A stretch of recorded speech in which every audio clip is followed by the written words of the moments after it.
Okay, we're going to go ahead and get started. Hello, everyone. We are so glad you're joining us for our first online workshop series.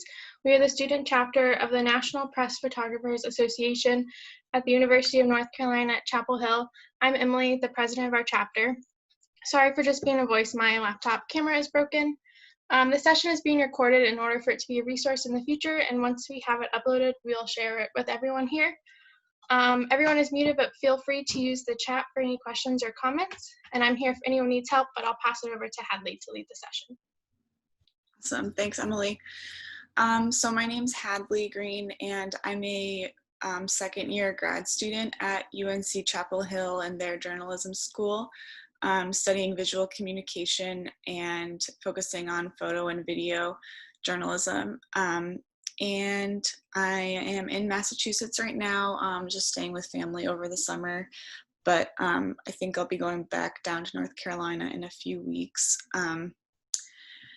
So today we're just going to talk about basics of audio when you are working with filmmaking, and there's a lot to go over, and like there's so many different topics within audio, but I kind of just kept it on the basics and also focused it on the gear that is most available at UNC Chapel Hill in the journalism school. So trying to be familiar with that gear is probably helpful for people who are in the journalism school there. And yeah, just like Emily said, if you have any questions, put them in the chat and she can read them out. And you're welcome to contact me anytime. I'll give you my contact info at the end. But let's start.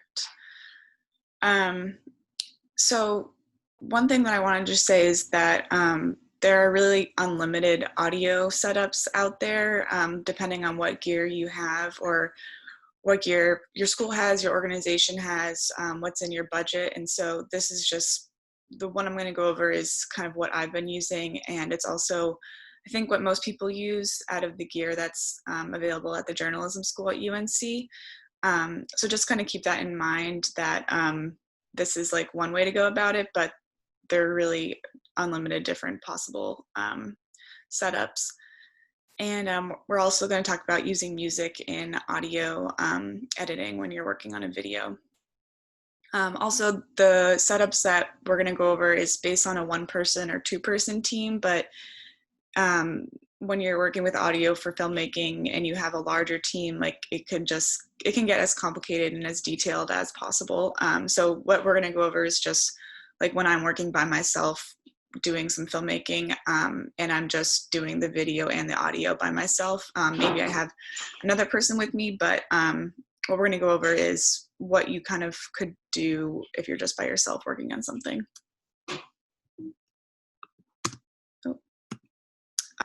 Okay, so here's what I use. I use Canon cameras, 5D Mark III right now. This is a Rode mic, which is also called a shotgun mic that sits on top of the camera.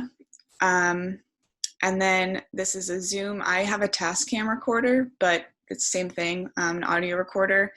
And then this is a wireless Sennheiser lav mic. Always have headphones, and depending on what you're doing, if you're filming B-roll and you don't have anyone laved up, you're just going to put your headphones into your camera with your Rode mic. But if you are, if you have someone mic'd up with the lav, then it's probably better to put your headphones into this recorder so you can hear what the audio sounds like from the person that you're recording. And extra batteries is always really important. Even if you start on like full or 3/4 batteries with your recorder, it can go down, and the lav mic also needs battery, as does the Rode mic here. Also, I'm gonna put this this presentation in the chat before I'm done, and you guys can just have it if there's anything that's helpful to look at later. Okay, so before we get into the audio recorders, this is how you would use a Rode mic. This is a camera. You put it on right here. There's a little slot and then you just tighten it. And then over in the side here, there's a little input for mic. There's also one next to it for headphones. So the headphones one has a little headphones icon on it, and the mic one says mic. So be careful that you're not switching those up. And then to turn this on, you're just going in the back here, turning this on. And so this is called shotgun mic, and there's like lots of variations on what this could look like and different brands and stuff. But basically what this is doing is it's recording audio and it's going straight into your SD card, straight into the camera. And so while you're filming, it's way better audio than if you didn't have this. You're just gonna get these like little microphones that are inside your camera. That's not great audio, so this is a good replacement just to get higher quality audio when you're filming. Okay.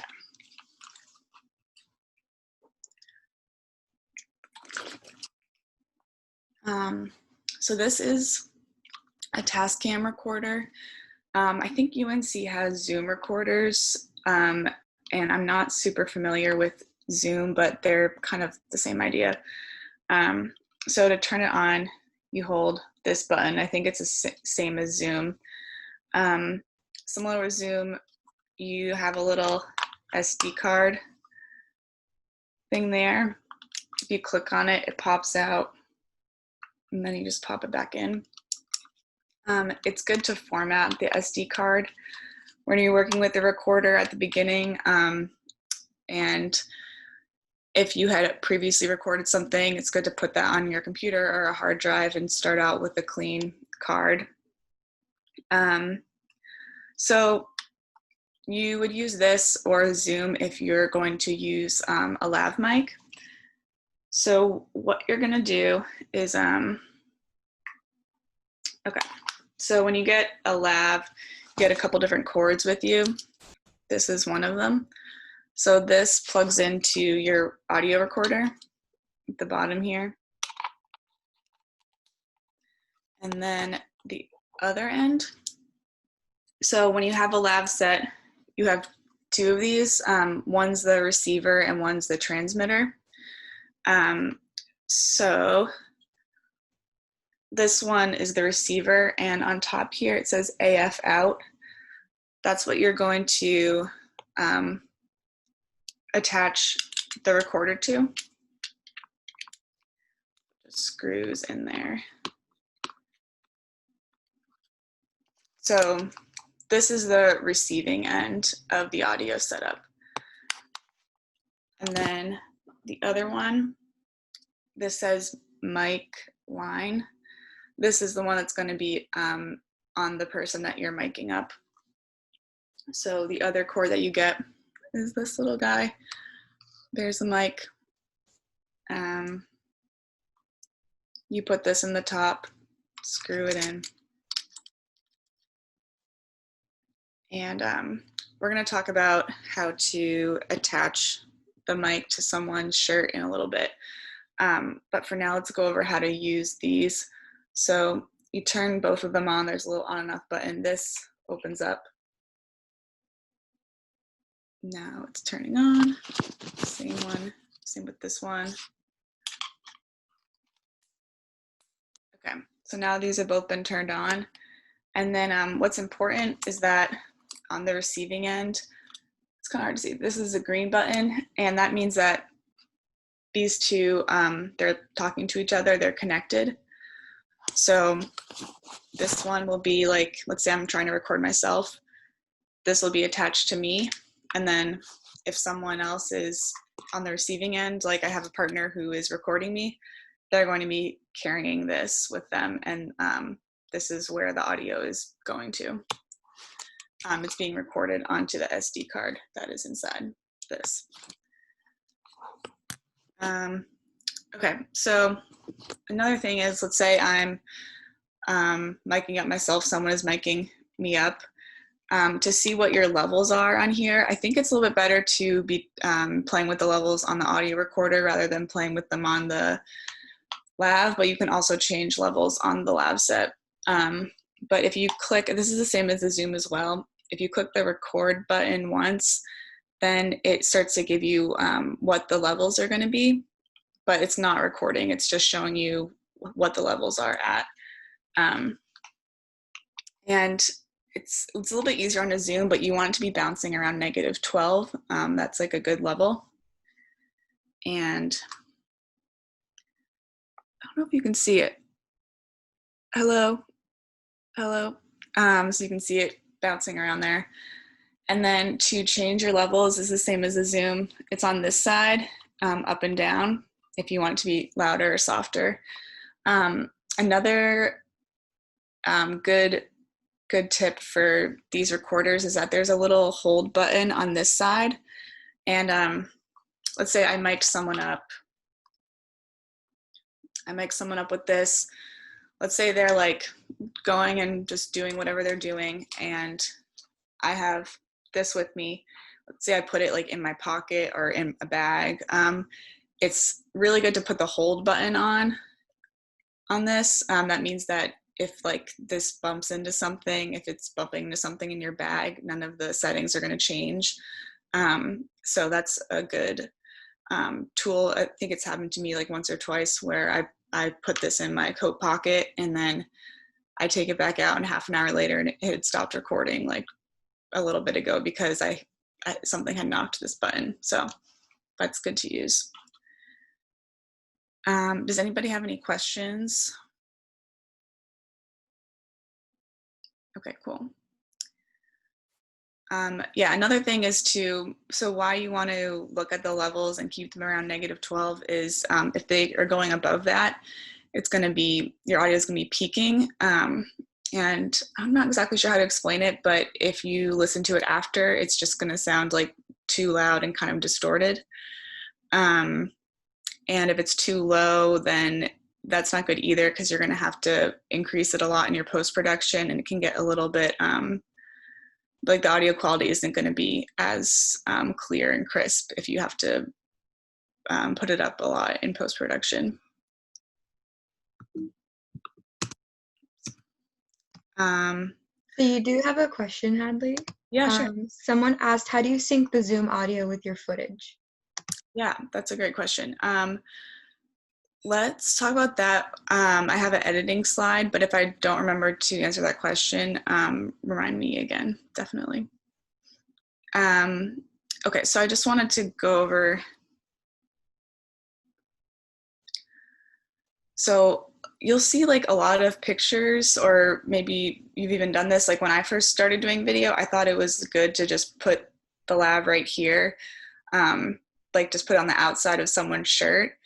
And then what I learned is that this isn't really the best way to do it, because if you're filming like B-roll and the person you're miking up is walking around, talking, just doing whatever, you can still see this, like even if they're wearing a black shirt.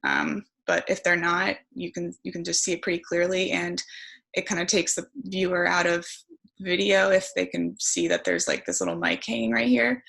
So what's better to do is to clip it like on the inside. And you can just like kind of play with it, but even if it's hitting the skin, it's usually okay. So try to like maneuver it so that it's on the inside, like right here, so it's hidden. And if you're doing an interview though, and so the person that you're miking up is sitting still, and let's say your interview shot is like this, it's not getting like their shirt or anything, then like feel free to put the mic right here, because if it's not in the interview shot, then it's just easier just to keep it visible. There's also like so many different things on YouTube and on the internet that can help you with lav mics. Like some people put a safety pin in it to keep it adhered to the shirt, or there's like tape you can use. So there's a lot of different options. And it definitely just takes a little bit of practice to know how to maneuver it. So you could even just like do it on yourself or someone you live with.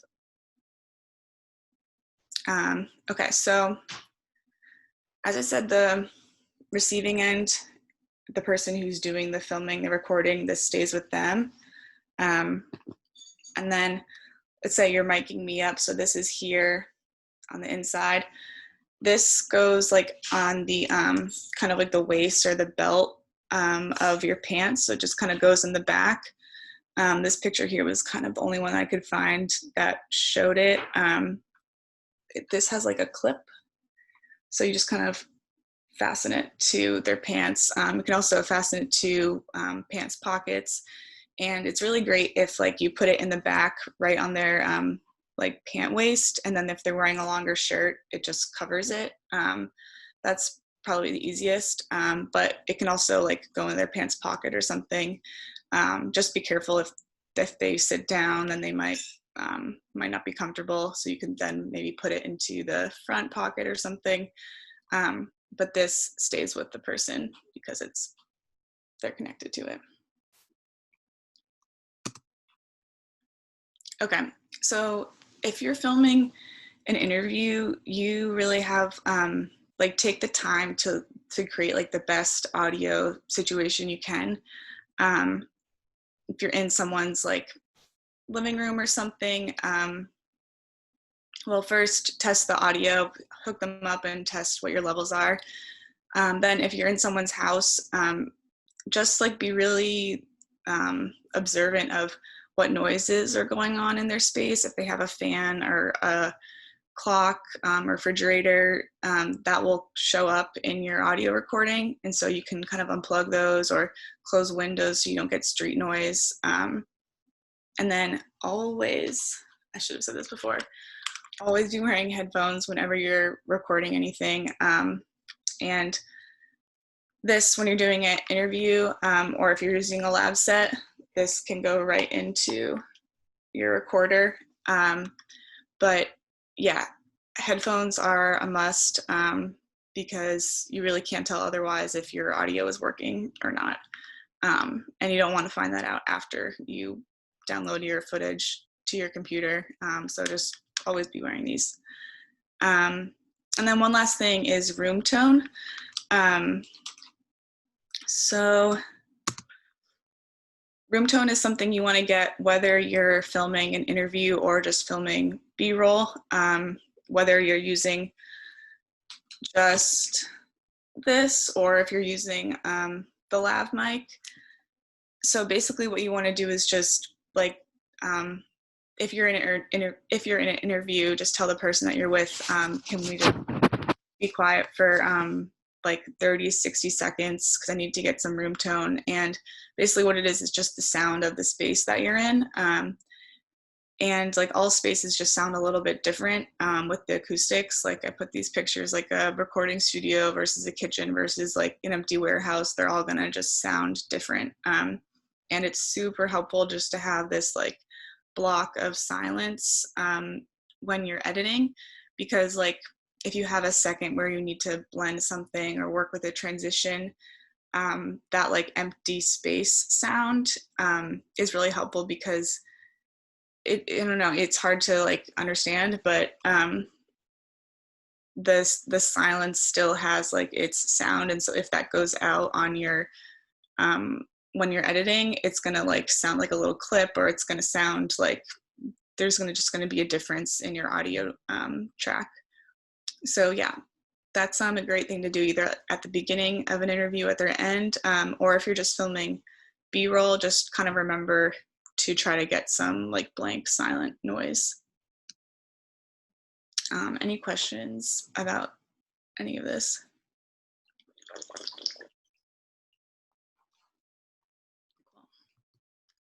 Okay, so we're talking about editing audio now.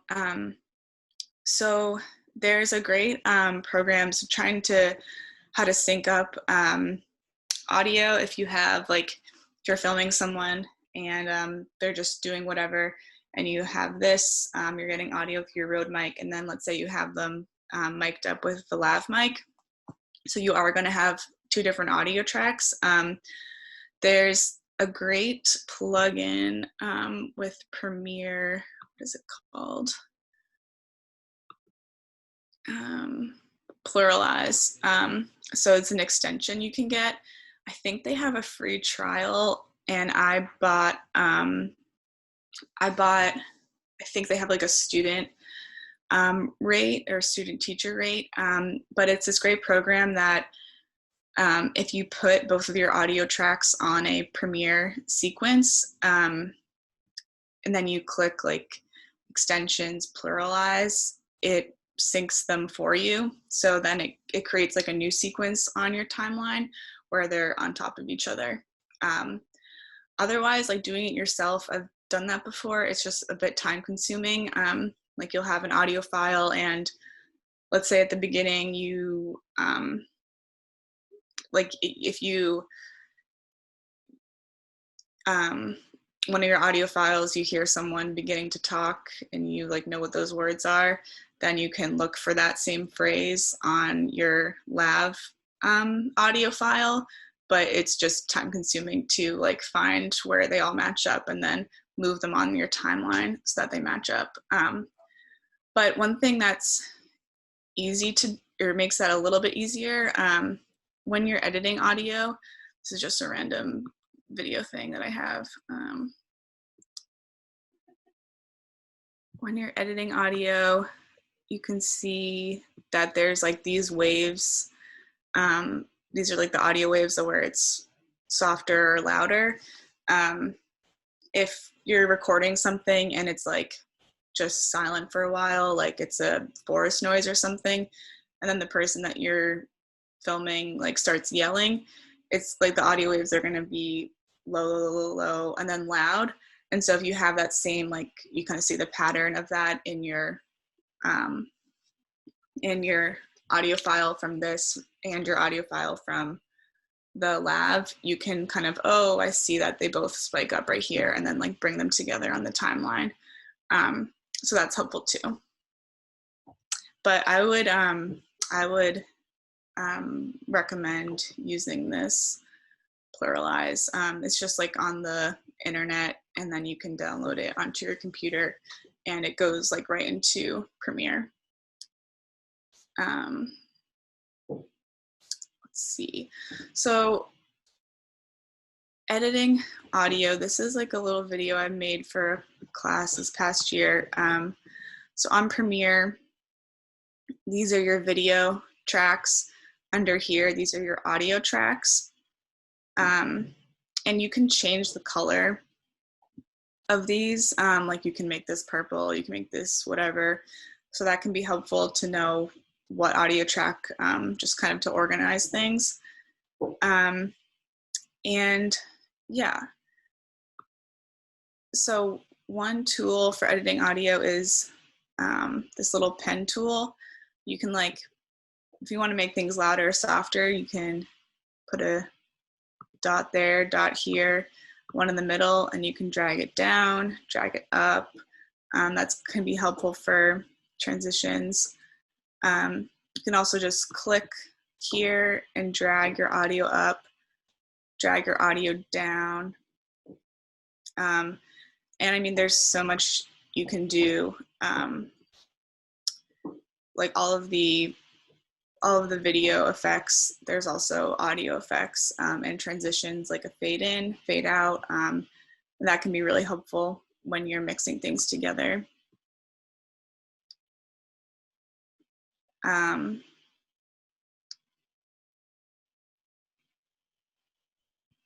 Yeah, here, I think this is a fade in or exponential fade that I put on this track. And if you have one of these, you can make it longer or shorter. And again, I think I just learned all this stuff just from like trial and error, working with audio in Premiere, but there's lots of resources online if you have questions. We got a question, Hadley, asking where you made the pen tool appear to change the audio levels. Yeah, sure. It is right here, pen tool. Then you click on that and then make a little dot here, like bring it up like that, bring it down.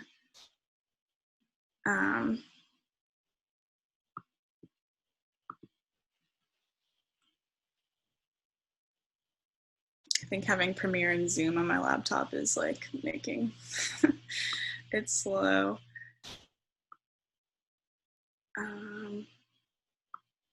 It's down here.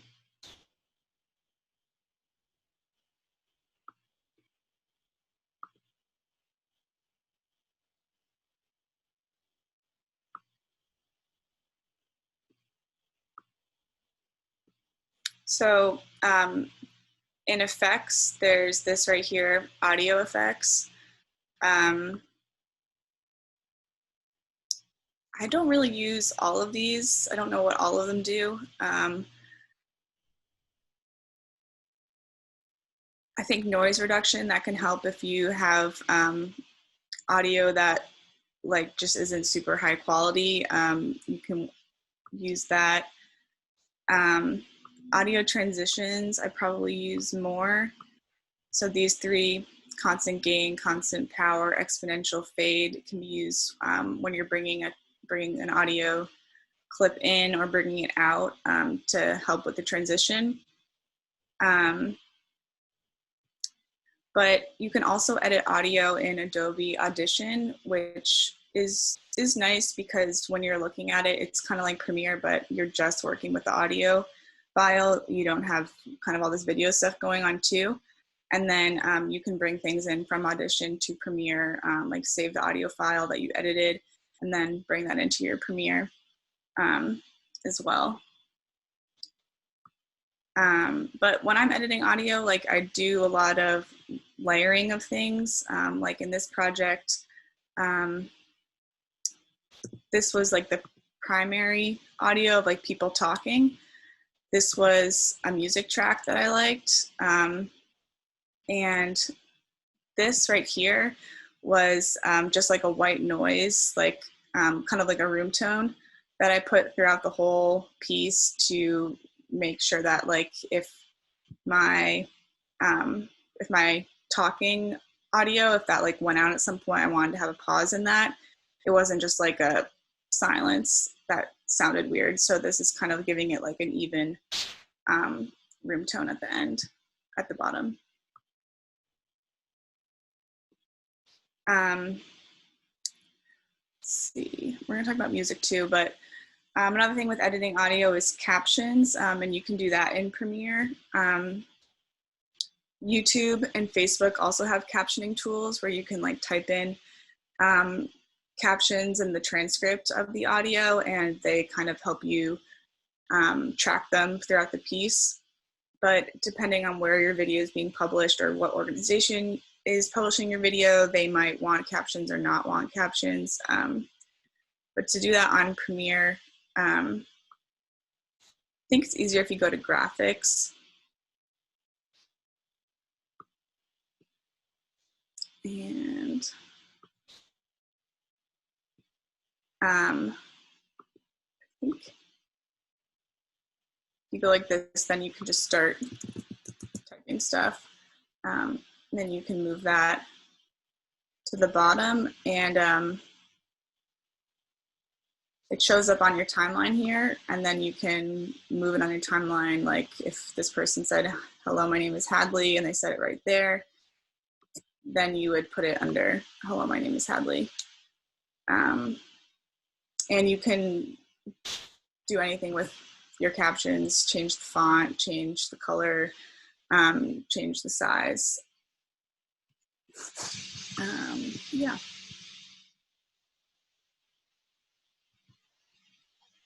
So I think using music in video work is really fun.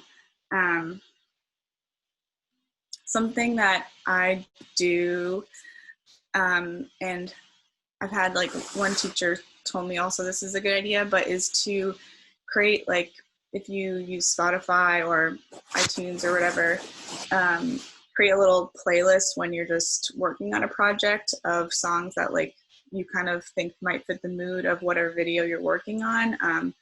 Like you're probably not going to be able to get the rights to these songs, but it just can kind of help you like think about, oh, I think this is, you know, something with a lot of guitar or like a lot of piano, or that's like really percussive, that would work well with this piece. And sometimes when I'm working on a video and I don't even know what music might sound good, like that just hasn't crossed my mind yet about what music would work. I even just like have the video playing and have Spotify open and just click on like random songs that are in random playlists or by random musicians, and like that can kind of help you be like, oh my gosh, that is awful. That's not, something like that is not going to work. And then if you do that for a little bit, maybe you find something that does seem like it fits the mood, and then you can kind of go from there. You kind of have an idea of what music you're looking for. And so yeah, using like Spotify and using songs that you're not going to have the rights for can help you figure out what mood or theme you could use to look for songs that you can use. So I use Free Music Archive a lot. It is a great website. It's songs that you just have to put you have to attribute in your credits and say Music Archive, I think. And then you can use any of that music. And they have like different genres, I guess, that you can use to help kind of break down, because they have so many songs on there. But it's still pretty time consuming to just be like clicking on lots of different songs and trying to find something that works. So another good thing to do is to kind of speed that process up. If you're looking for music for one video and you just happen upon a song that you like, maybe it doesn't fit what you're working on currently. Sometimes I just download it and then like put it in a folder on my computer, and you can start to kind of build like your own little archive of music that you can use in future projects. But yeah, like finding music off of these free databases can literally take hours sometimes. But it's fun. And when you find something that you think will work, it's really fun to start putting it into your piece. There's also a lot of different sites with music that you can pay for. I just haven't used those, but I think if you're working for an organization, sometimes they have a company subscription to a database that is music you can pay for. Something that is also great is when you are, not all sites have this, but when you're looking for music, there's sometimes an option to download different stems of a song. And what that means is like if a song has a drum line and then it has like strings and then it has vocals or something, it breaks those down into different different files that you can download. So you could have just the drum going or just the guitar coming in. And that can be really helpful when you're putting together a video, because like if you want to just have like the drum going for an extended period of time without the full song playing, or you want to use it in different little places throughout your video, you can do that. And so yeah, not all music sites have that, but if you see it, it can be good to use. And then lastly, if you have money or a friend who wants to write you music for your piece, original music is good too. I have never done that, but I'm sure it would be really fun. So yeah, any questions right now? Okay, cool. So with music, let me bring you to this resource. I found that there's a lot of resources for music with like, that are actually just podcast resources, because podcasts are more music heavy, or just rely on music, I think, a lot in the editing. So I will put this, well, I'll give you the presentation links, and this is linked in the bottom of my presentation so you can find it. But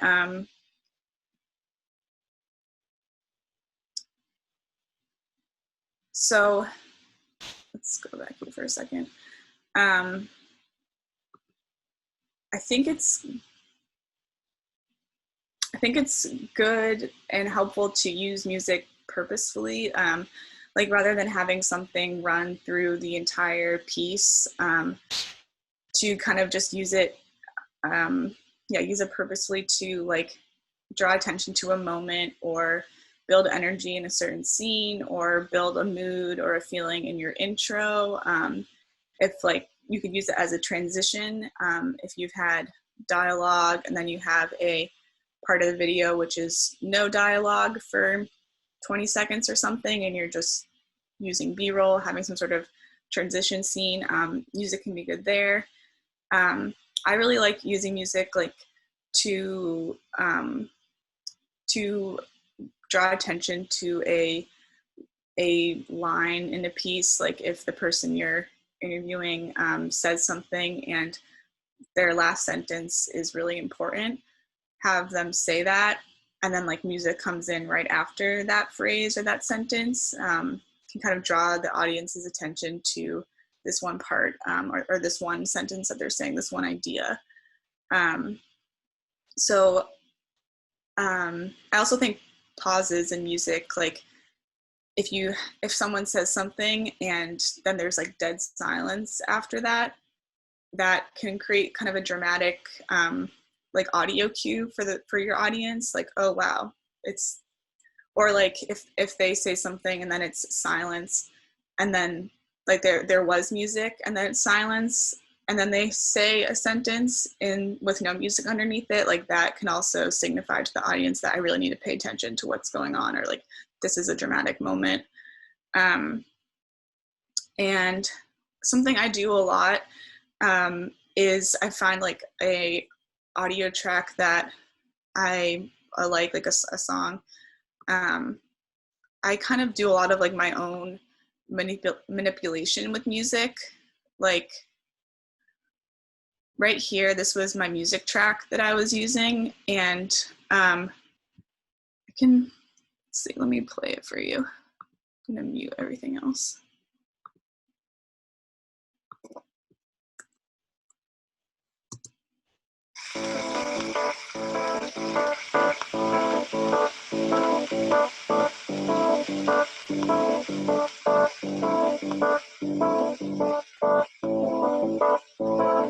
So as you can see here on the audio, I just was cutting up this song and I was like making transitions, like putting them next to each other so that they sounded cohesive. I think this song, it had this great intro, but then like after 20 seconds or something, it started with getting like really loud, and I didn't want that really loud part. I just really liked this like in the intro, and so I just kind of like looped or cut up the intro into and put it together in a way that worked, and then I like looped that for 30 seconds or something, and so I kind of made the audio track work for what I wanted to do. And yeah, that's also helpful like with the stems that I was talking about. If you want to like loop something, make it longer than it is in the actual song, the stems can be helpful. Okay, going back to this website.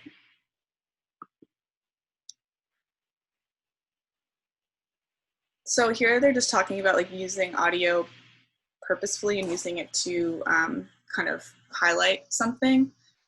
Let's just play this and we can listen to it. Today on our program, people who get stuck on somebody, whether that's a good idea or not, whether they want to or not, people get stuck even when the signs are not looking so very good for them at all. From WBEZ Chicago, it's This American Life. I'm Ira Glass. Stay with us.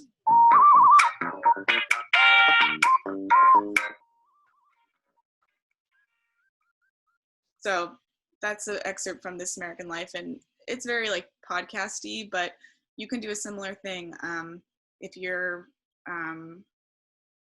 let's say the beginning of your video has like audio from an interview that you got, or just audio from someone talking, and they're saying something and it's kind of like mysterious, or like you don't really know exactly where it's going, but they're talking about something.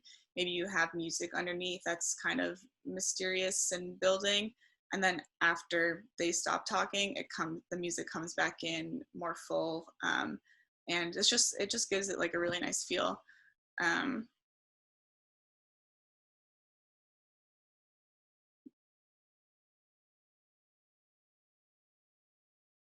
You can listen to one more. Let's try this one. They'd been protesting against Oslo and against the Rabin government for months. There was even a small right-wing counter-demonstration that night held near the rally. One of the people at the counter-demo, and this isn't a story I wrote that night, one of them held up a sign that said, "A rope for the traitors."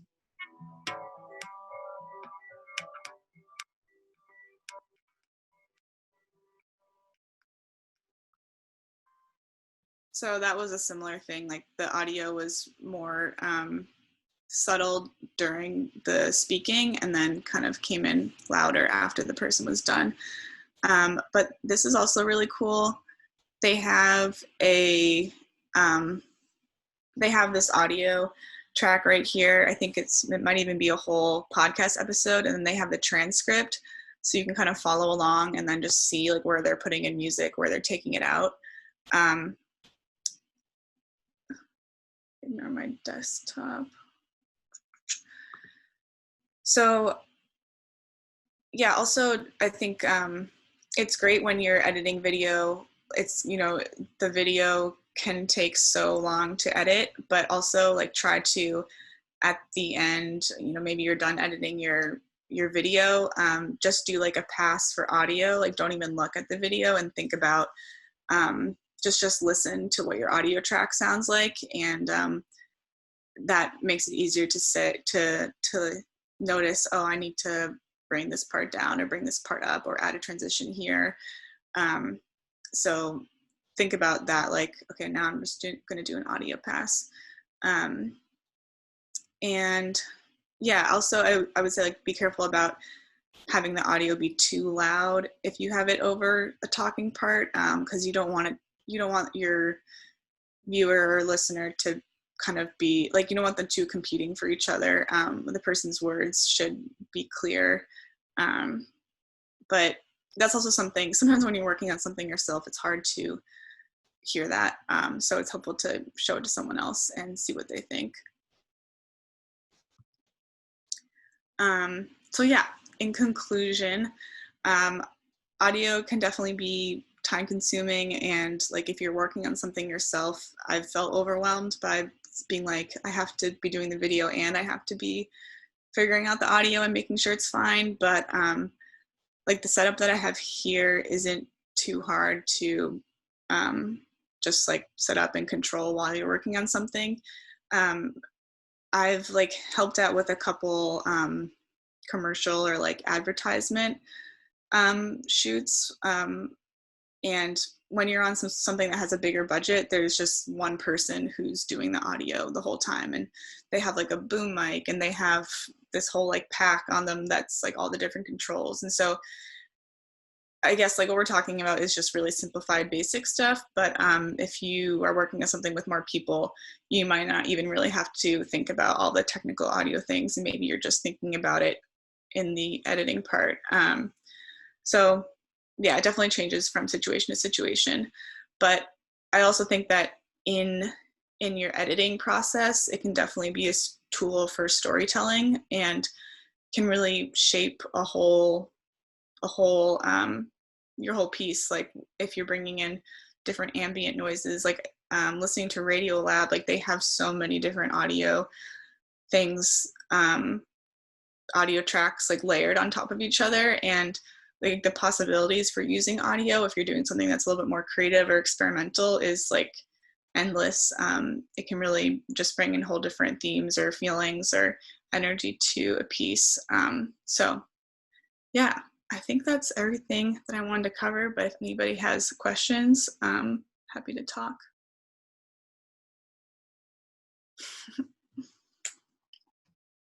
You have one question. How do you format your audio when recording sample and bit rate? Is it static, or do you ever change your settings? And if so, in what kind of situations or environments? I don't think I know the answer to that, unfortunately. I think I kind of just put my like Tascam settings on the same thing and don't play around with it too much. But yeah, I'm sorry, I don't know the answer to that. It might be online. And then you have another question. Said, thank you for all that. Any idea how best to record a private live music performance for a doco on a musician? Boom mic and Zoom recorder, maybe? Yeah, I think that could work. Music, like I've done music recording once, like at a concert, where I used this and then got a cord that plugged into my Tascam. On the other end, it was plugged into the soundboard. So that's when they had an audio technician like working the soundboard, and my recorder was getting the music feed straight from there. So it was really high quality. But I haven't done like anything else with music recording, so I'm not sure what kind of external microphones, like boom mics. If I think you probably want something that's like higher quality than this, so a boom mic might be helpful. But probably you could find something more helpful on the internet as well. And then another question, the cord that you've got plugged into your Tascam, what's the name of the cord? The round one. I'm not sure. This comes with the lab set, and I think if you were to buy a lab set too, it would just come with it. This is what the bottom looks like. I don't really know if it has a name.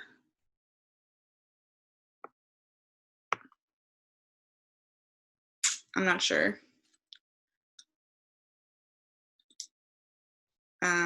I've never called it anything. I've just kind of plugged it in. But you do want to make sure that this, I feel like there's like male, female. I don't really understand like what that means, but this can go into the bottom. So you don't want these two ends looking the same. You want this one to have little thingies that go into here. Someone offered, they think it's an XLR cable, maybe? Yes.